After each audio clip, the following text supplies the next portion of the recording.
All right, today we're going to be diving into the metaverse, and the idea behind the project for today is to really kind of understand a little bit deeper of what Zilliqa is doing and really kind of the concept of what metaverse might be. And that's the topic of the day. My name is Paul Barron. Welcome back into Metaverse Insider.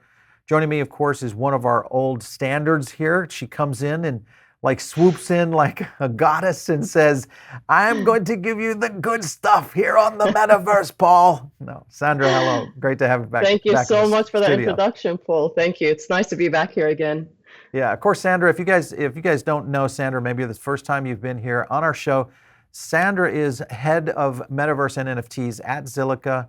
We've had her on the show a couple of times, and she's kind of given us some alpha on what's happening in the Zilliqa space, give us an idea of really kind of the evolution of where Zilliqa is going in the metaverse, and she's been so gracious to join us again today. So, Sandra, obviously we are here in Miami on the week of the Metapolis event. So this has to be a big, busy week for you. So first of all, thank you for taking time to join us. But I want to jump into just some quick news roundups around what's happening in the metaverse and what you guys are watching out there in the space. When you are assessing, both from what the potential is in terms of the market, are there any kind of new elements that you guys are looking at today that helps you kind of say, hey, listen, since the last time we've talked, or really since the last, say, 3 months, a lot has changed in terms of addressable market, the potentials. We're starting to see a lot more companies start moving into the metaverse. What is Zilliqa's current roadmap vision outside of just saying, hey, we're going to do this next and this next? Good question to start off with, because I think if we look at the current market, again, I know I always mention this, but there needs to be kind of a separation between what people are calling a metaverse and what is a gamified virtual world. I Right. always like to make this point because currently a lot of what we see in the market are gamified virtual worlds under the name of a metaverse. Not that I'm taking that away from them, but if you look at what we're building, it is essentially going to be a metaverse in the sense that it's going to be the next iteration of the internet. So with Zilliqa in itself, some very exciting things are up and coming. We are going to be announcing a roadmap for Zilliqa in itself, which is going to include a lot of attention focusing on the DeFi space, on Web3 in general, and on the creator economy. And with all of the partnerships that we have had now, it's starting to get very interesting because I think everyone was shocked recently. I wasn't personally, but I think the broader community was shocked at how Zilliqa was starting to, in a sense, climb up the ladder. I think today, this morning, we were number 58 on CoinMarketCap, Yeah. out from 110, I believe we were, or 100. Mm-hmm. So I'm not surprised. It was expected, but these things kind of happen either very quickly or very slowly. And I think with Zilliqa, it's Yeah. been a sleeping giant that's now kind of starting to wake up as more people realize what actually we are doing within the industry and within the space. Yeah, I was looking at the CoinDesk article here. ZIL quadruples in optimism around start of metaverse service, metaverse as a service via Metapolis, which I think is, and this kind of just shows the jump. And I'll be honest with you, because we do analytics around thousands of tokens, hundreds we've done here on the show, and this is one of the, I would say, in a handful, I could probably count them on one hand, that I've seen this kind of activity in this short of time period. So the ramp up into ahead of Metapolis, along with what's happening in the general market, because we're seeing some positive sentiment starting to turn around. Obviously, Bitcoin, Ethereum, both are on a pretty good run right now.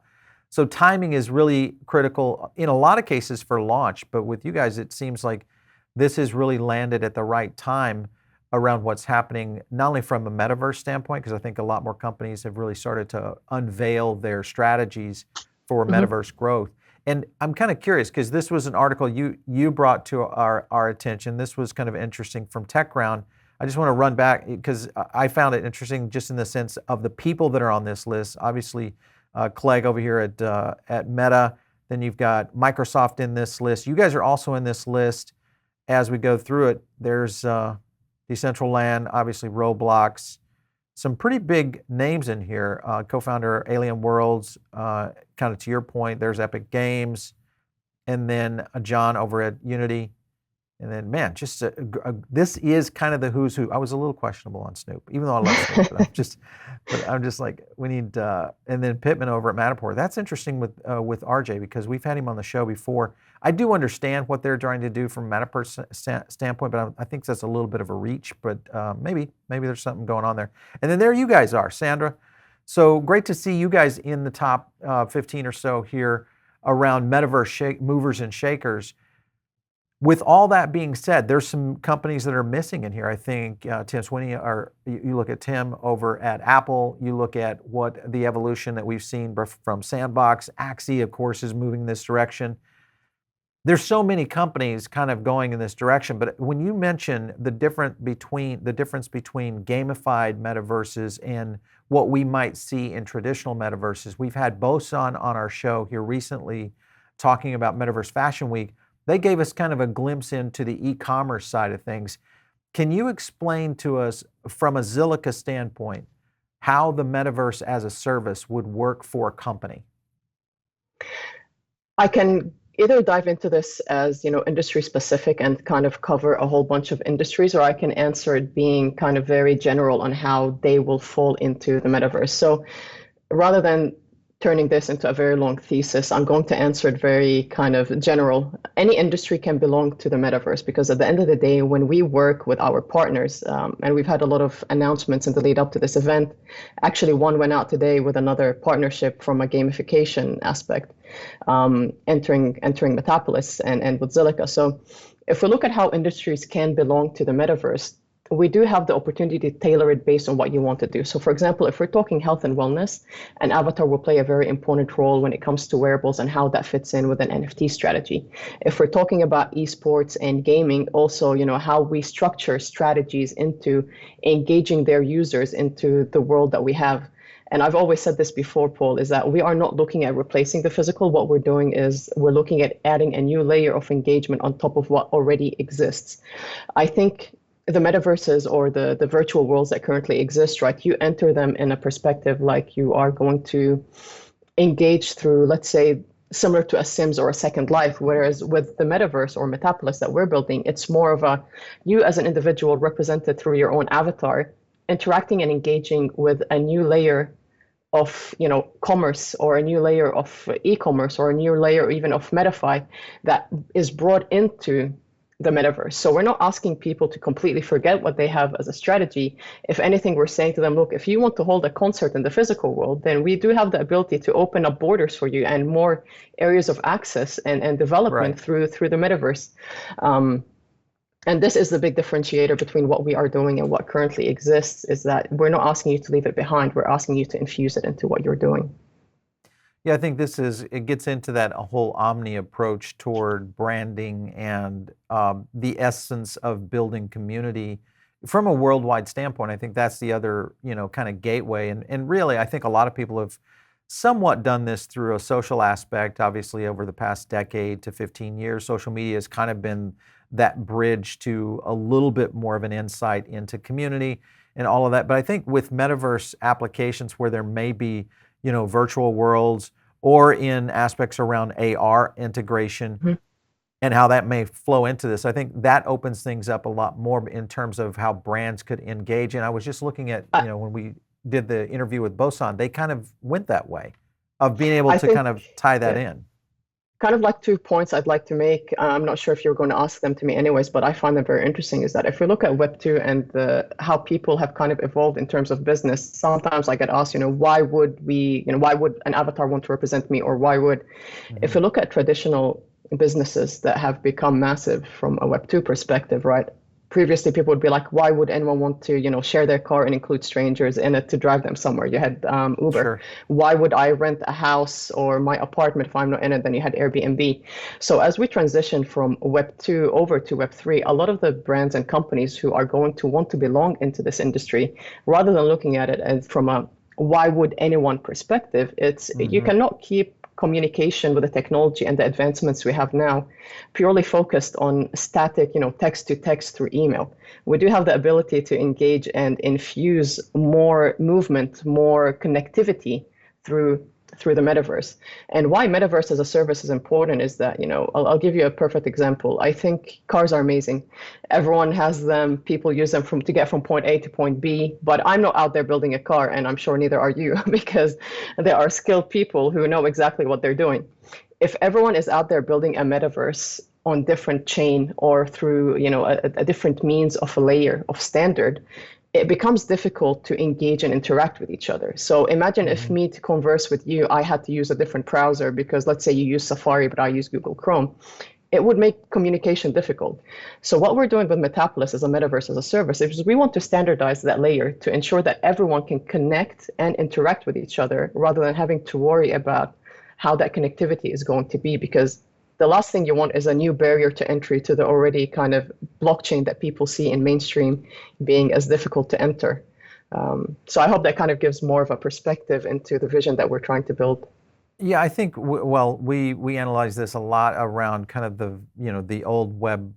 It's not really old web 2.0 because it's what we're using now, but if you look at the implications of, obviously Meta being on a pivot right now toward that kind of growth. And we just got invited to some of their releases of some of the integrations they're trying to do on a B2B space for what essentially I think will open up elements of, metaverse environments within the Meta, whatever that framework is going to look like. Then, of course, you have Apple, which essentially, to an argument for Apple, I hear people, kind of argue this all the time, is that Apple's App Store is kind of already a metaverse to an extent. It's got, all these integrations that are essentially going to be eventually at one point tied to some sort of AR and visual experience. Obviously, the audio experience is already in right now with the way that at least I interface with my, Apple devices. I'm hearing notices and information and all that stuff on my earpiece all the time.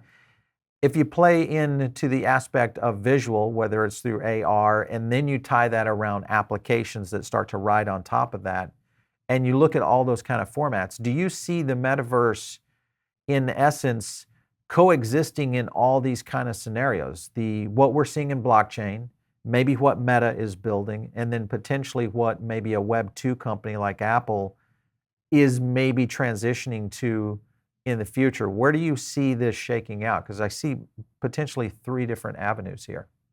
I guess in a sense, we all do have to coexist, right? Because what we're looking at doing is, well, not us personally, but anyways, the way that the industry is moving is that, you mentioned that the App Store is a metaverse in itself, right? But how are we explaining what that metaverse is? Is it the fact that they have a lot of assets that people can tap into, or is it the fact that in the future I'm going to be able to open up the App Store in, through AR in my own environment and then experience each kind of application? It really just comes down to the personal strategy. For us specifically, AR is very important because we believe that that's the best way to bridge the gap between the physical and digital. There are a lot of people out there making a lot of advancements, whether it's through the lenses that you can wear, whether it's through wearables and how you can connect them to avatars, or how you can level up, let's say, avatars and so on and so forth. So I think what becomes more strategic in this sense is how are people going to explain what a metaverse strategy is to them? Apple can transition towards the metaverse because they do already have the technology, I believe, in transitioning from, let's say, a Web 2 towards more of a blockchain approach. But it really just comes down to how are they going to phase it out. Apple is very much based on the beautiful designs that they make through, laptops and iPhones and all that. But then them transitioning into the metaverse, they probably haven't done that fully yet, right? So I'd be really surprised myself to see how that transition is going to happen, because I have been following a lot of the news on the movements that have been coming from very big, Meta, from Apple, so on and so forth. And it's still, for me, from my perspective anyways, I'm still not sure what to them the metaverse actually is, because everyone has a different explanation of it. So I'll be very interested in seeing how they want to venture into it for sure. Yeah, there's arguments. I was listening into Scott Galloway the other night, and he talks really around kind of innovative companies over the past couple of decades. And one thing he kind of notes too, and he's not a big proponent of metaverse as a whole. He thinks it's going to be a huge flop. There are a lot of analysts out there that are looking at what's happening in the space right now. Is this is being oversold? We on our side of things, just in the number of companies that we analyze, we think it's going to be an absolute revolution. So there are companies, and of course, this is also the same line in the sand that was drawn on mobile devices. It was the same line in the sand drawn on the internet when it essentially launched in the mid 90s, and even all the way into social media in the mid 2000s, where we started to see a shift in consumer behavior. And I think that will be the key here, because that's a concern I have, is adoption and the ability to scale that adoption. And when you look at the one company that has probably more scale than anyone, it's going to be Meta. Obviously, they have 3 billion users. When you have that kind of application, then you roll out a potential stable coin on top of that for for essentially a commerce system that could reside around that. That's a very different animal. I think a point on that is, we kind of need to break down and separate Meta's users, right? 3 billion users doesn't necessarily need to mean that they are all going to be converted users, right? Because what is their market? The metaverse Let's just go with currently. 10%. Sorry? Go with 10%. 10% is still a massive number again, but there are two different ways of looking at it, right? Because the metaverse needs to belong to two types of people. The people who are looking at entering the metaverse through, let's say, Meta and what they already have, that 10%, but then you also have the crypto native and the person who is already aligned with the blockchain and what is happening. Yeah. That also plays a very big, I'm pretty sure their percentage is also very high, and they do belong, across. It really just comes down to, it's not this or that, it's just a matter of what world is going to be built and how are people going to belong to it. If you're opening up digital economy, so with Metapolis, right, we are saying to brands, come to Zilliqa, come to Metapolis, launch your own token, build your own economy, build your own digital kind of unified world where people can engage. Mm-hmm. You are able to hold, events in the physical world and then translate that into the metaverse world. So that breaks the barrier of entry, because then I am giving you the opportunity of having, your own token become your own financial system used within your own world, not removing you from the physical world that you already operate in. Right. So that in itself plays a big part, because yes, while Meta might have the 10% that, let's say that will transfer into their users, there's also the crypto native, there's also the digital native, and there's also the millennials or the blockchain leaders or thought leaders who are transferring the space into what it is going to be. Unlike Web 2, for example, when e-commerce came in, right? You had a physical store and you had pieces of clothing, you put it online, you made a sale. Now what we're saying is keep your physical store, keep your e-commerce, but open your borders to new digital native, rather than having a physical piece, attach an NFT to it. You are then able to, add utility to this NFT, add a better experience for the, end user who is purchasing it. So it really just comes down to the strategy and how people want to belong, in all honesty. Yeah, these are transition strategies. They've happened for decades. We've seen companies that have started to slowly move into, whether back in, really understanding e-commerce, moving into the mobile application, now into social integration, whether it's Instagram, TikTok, all those implications of how, products are being sold. And also just communities are being built, because that to me is going to be really kind of the killer app of all of this. The communities that are around these ecosystems, whether it is a Sandbox, a Zilliqa, an Axie, the communities themselves are going to be so important in the ability to kind of scale. Now, and this is something that we track heavily on our CPI, which is our Crypto Power Index, is the community side of things. Is probably one of the most important elements that we measure in terms of overall sentiment, the number of, just in general community growth that we're seeing in some of these markets. So obviously all that comes into play. My concern, and this is something that I am watching very closely, is the amount of scale of growth. Because what I always think is sometimes we get so close to this bubble because we're drinking the Kool-Aid. I mean, I feel like Silicon Valley, 1997, everybody's drinking the same Kool-Aid, and you end up with something overhyped. And maybe we don't have the ability to get escape velocity. And what I mean by that is go from 100 million users to 1 billion users in a span of maybe 3 years, because that's really the kind of thing that it's going to take to grow metaverse, at least at any scale. That's going to draw in the Nikes, the Balenciagas, you name the brand, and that's what it's going to take to really get to critical mass. That's how social did it. So that, I guess, is the thing I'm really intrigued. That's why I'm so intrigued with Zilliqa, because I feel like you guys have something that could be that next element to really blow it up. Here's a Yeah, story right here. Give an example. definitely. Worldwide metaverse industry predicted at 678 billion by 2030. That's a pretty significant number, even though I look at this and still wonder if this is highly underestimated. Because if you think about let's just take the food industry in the United States, that's $1 trillion industry. You look at this on a global perspective and the scale in which this could happen, another 8 years away, the ability to maybe get to 1 or 2 trillion in this space, I think is a real potential. What do you think in terms of where this market goes for the future? I think if you look at all the research and all the numbers that have come about, right, you sometimes get your 80 trillions, and then sometimes you get the number that you just said, and your 30% and your 50% and your 60% and all that. But I think what we really need to look at, sorry, is, and you made that point, that if Balenciaga wants to enter into the metaverse, or let's say, any other big brand doing it, really the core of it is now there's two things happening. One is a lot of brands are following the hype. So where Yeah, communities are hyping, they are following. But eventually, they need to stop gamifying their users, because they do want to start building out well, they need to start making an income at the end of the day, right? They will need to build this digital economy that they need to have. This is a differentiation, and where I guess you could say the big return on investment would be for brands and industries is that once that hype has settled, or once the gamification aspect of the metaverse has kind of been done and infused into their strategy, then they need to start building out an actual core strategy, right? So how do you transition from an omni-channel to being a meta channel? How do you infuse NFTs? Me as a user, if I right now want to interact with, let's say, a Balenciaga, what do I do in the metaverse, right? Sure, I can go to, right. let's say, a plot of land that they have purchased, but then what happens? What do I do? Do I just walk in? Do I look around? Sure, that is all interesting and exciting, but what can I do? What can I unlock? And that is going to be the tipping point between people realizing that to enter the metaverse or to exist in the metaverse, they need to have an NFT strategy. They need to have a Sure. digital strategy. They need to have a metaverse strategy. They really need to start focusing on the fact that you don't want people to purely enter, interact with each other, move, walk around, and then leave.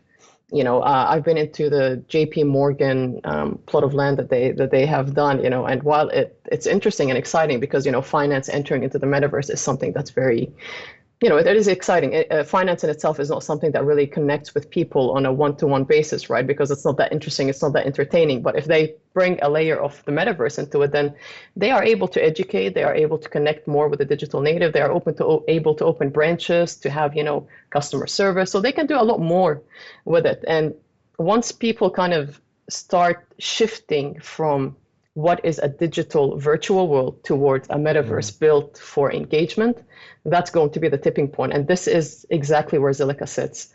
Yeah. That we do have the ability to gamify your metaverse, but at the same time, we do focus on adding that layer of engagement that you need to have a broader ecosystem with your users in the digital world.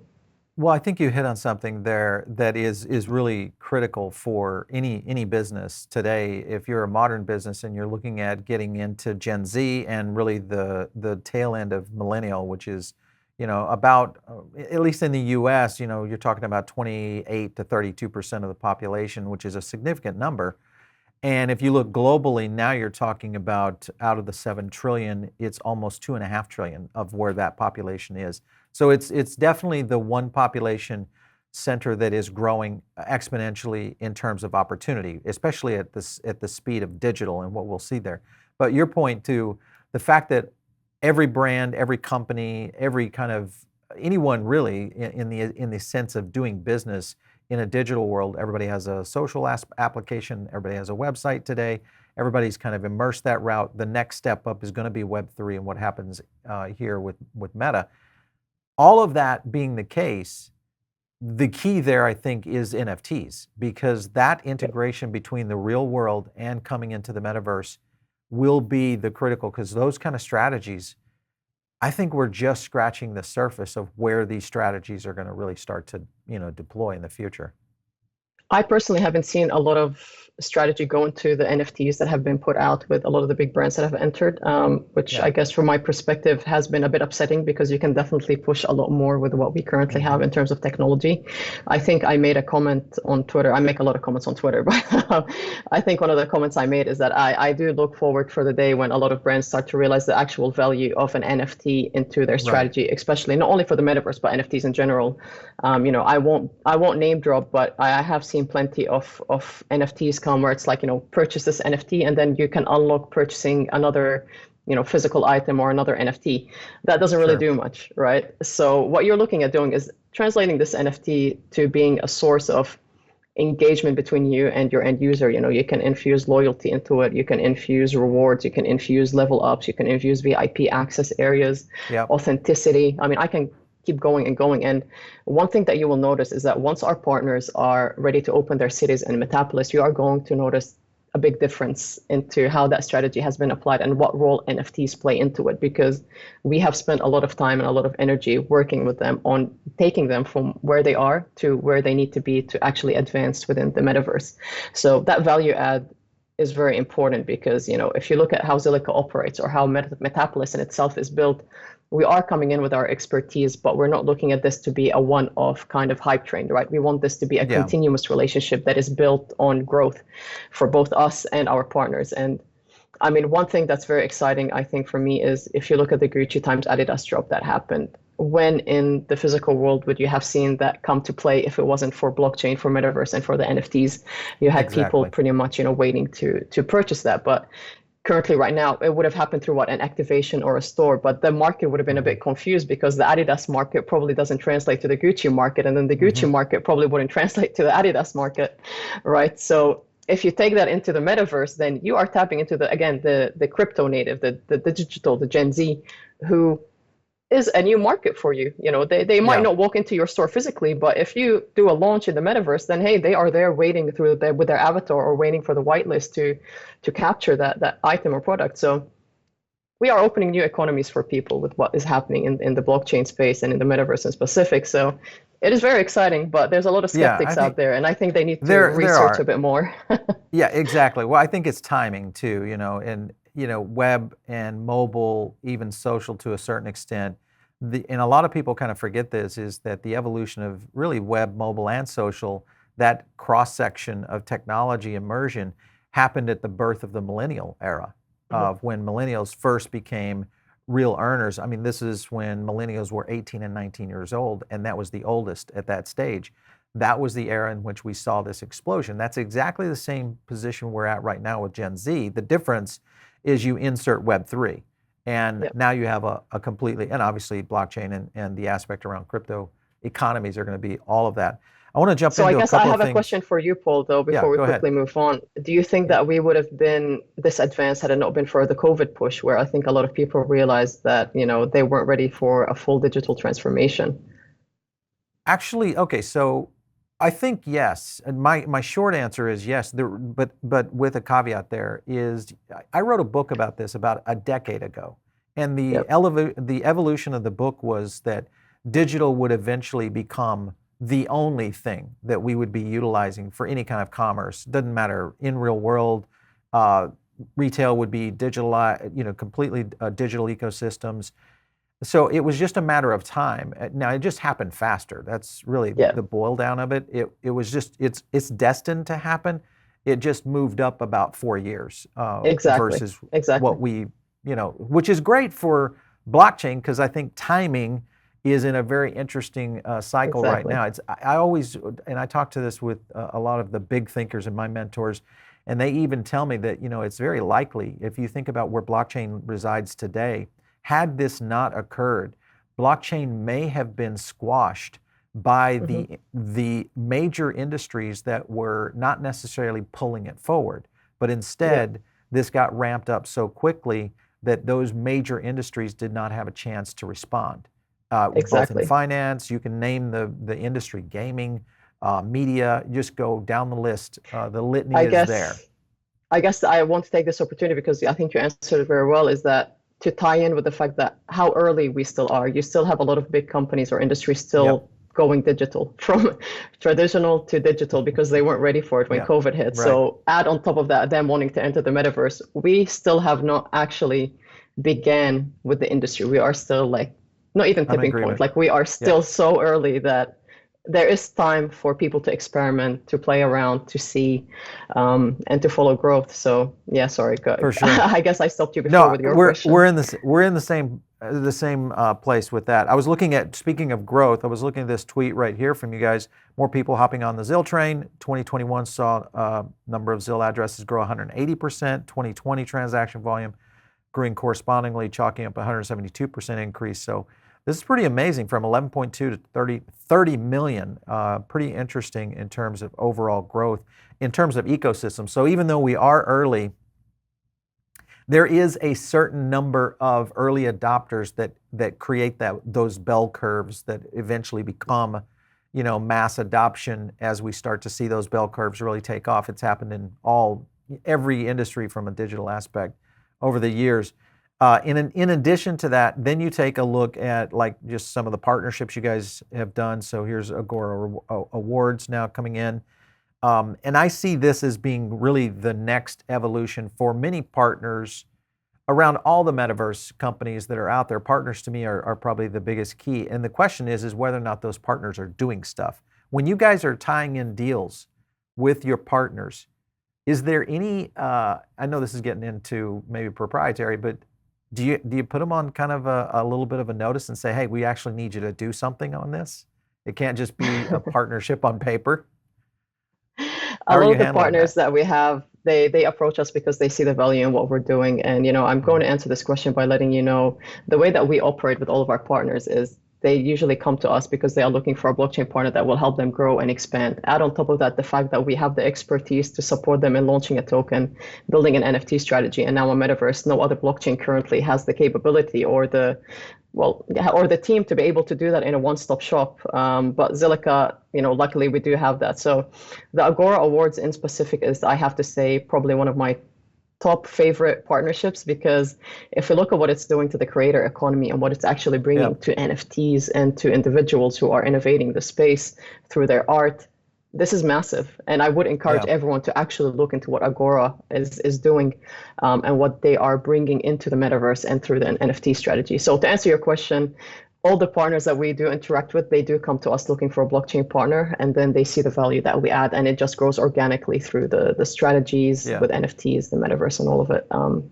So yeah, For all of you we do. listening in, we are going to get to some sentiment data on Zilliqa before we wrap up here. But Sandra, let's jump to Metapolis and jump to the Yeah. event, and let's talk a little bit about that. So it's here Saturday night in Miami. You're over, I think, at the Frost. What am I going to expect when we walk in there on Saturday night? A lot. First, expect a nice, glass of champagne and very nice to meet you in person. Greetings from myself. But I guess the night's going to be filled with a lot of immersive experiences. We are going to be doing a lot of, onboarding, a lot of demos, and a lot of transitions into how people are going to belong. What role will avatars play? How can you interact with Metapolis? Again, I want to let people know that Metapolis is a metaverse as a service. We are not a world that you enter. What people need to be, waiting for or expecting is the launch of our partner cities and the cities that will be coming out prior to our launch. But with Metapolis, essentially the night is going to be filled with a lot of entertainment, a lot of giveaways, from NFTs to a lot of immersive experiences, taking you through the entire journey of what can be done and what can be unlocked with Metapolis. So brace yourself for a very, very big, exciting night. Yeah, it sounds like it's going to be fun in terms of, so lots of demos, interactivities. You said real world engagements that will be at operational there Yep. on that night. And as far as the crowd and how is the access going to be done? Kind of talk to me a little bit about that. There's also going to be, a linkage towards the Zilliqa roadmap that we are going to be launching, and I think I made point of that previously. So Zilliqa in itself and its roadmap and vision, along with the Metapolis roadmap that will be, touching on at the launch of the website and so on and so forth. The list of invitees has been curated towards, CEOs, CMOs, VCs, a lot of people within the industries, and a lot of our brands and partners and people that we have interacted with, because we do want to give them that, early access point into seeing how they can build their strategy with Metapolis and how that would look like. What will happen though is after this event, there is going to be another event held in Metapolis, and that's going to be open for access through avatars and held in Zilliqa City. So that's something exciting to look forward to. But for now, it's going to be purely VIP access to curated lists of invitees. And you said that there would be a bit of a reveal on the Zilliqa roadmap. Is that correct? Yeah, so obviously we won't be diving deep into it because that in itself is going to happen after the event and giving Zilliqa, its own, I guess you could say, glory to do that. But we will be touching on, and I guess it will become clear once you actually immerse yourself in what you're doing. You will see the vision that we are heading into and moving towards. But there is a Zilliqa roadmap that's up and coming, and everyone should definitely keep an eye out for it because it's very exciting, the direction that the company is going to be taking. Yeah, and just to satisfy a lot of our viewers, they've been asking for as much data as we can provide. I'm going to jump to our Zilliqa chart here. So we've been tracking this literally since back in early February. The Zilliqa chart obviously has kind of been in alignment somewhat with the release, but obviously the last 3-4 data sets that we've pulled since March 14th, you can start to see the Zilliqa chart really start to move. This is sentiment and amplification. And our amplification score, I will say this, Sandra, I haven't seen a 77 score on an amplification in this year in any project that we've analyzed. Now, what amplification tells us, at least from us, is the amount of buzz that's happening in social, all the different platforms that we look like, which usually translates to volume. And if you look at your daily volume, I don't know if we can pull up a coin market cap because I was kind of curious of what the volume was today. Let me see if I can pull it up real quick and see, because I've been surprised at just how much you guys have been growing in terms of just overall. Yeah, so volume still setting in. Jeez, this is crazy. Look at that 24-hour volume there. That's good. That's a good number. Yeah. So we do have a very loyal community at Zilliqa, a very growing community too. So it's well, this is 59. This is up 60% in the 24-hour. These are numbers, and again, this goes back to my point: is that when we see amplification scores starting to percolate, which like what we did see with Zilliqa back here on. Let me go over here and get back to the chart. It really started moving around the 14th because you guys were setting at a 67 early March, and then it just skyrocketed almost overnight to a 73. It went up continuously, and then it hit the 76 mark. And then the first time I've seen a chart that hit 77 on amplification. So whatever you guys are doing in terms of the community, it seems to be working. So congratulations on that. Excellent work there. We're definitely going to be looking forward to seeing you on Saturday night, get a deep dive on what's happening in the Zilliqa Metaverse and Metapolis for sure. But thanks again, as always, for stopping in. We appreciate it. Thank you so much, Paul. Again, pleasure is all mine to be here, and see you soon. All right. Okay, you guys are tuned in over on the podcast right now. Make sure and tune in over here on the YouTube channel. You'll get a chance to see all this great stuff. But better yet, you get a chance to kind of dive into our own community. That's right here on the Diamond Circle. Just click on the links below. You'll be able to join the Diamond Circle. The way we do that is it's an email list that you guys will get in, but we drop a lot of our insights, a lot of our analysis, like what you just saw on Zilliqa. And then you also have access to maybe level up into the Crypto Power Index, which is where you can kind of go into your own individual charts and projects that you're tracking, as well as our top 20s on Metaverse, and as well as blockchain gaming. Of course, you can catch me out on Twitter. It's @PaulBarron. We'll catch you next time right here on Metaverse Insider.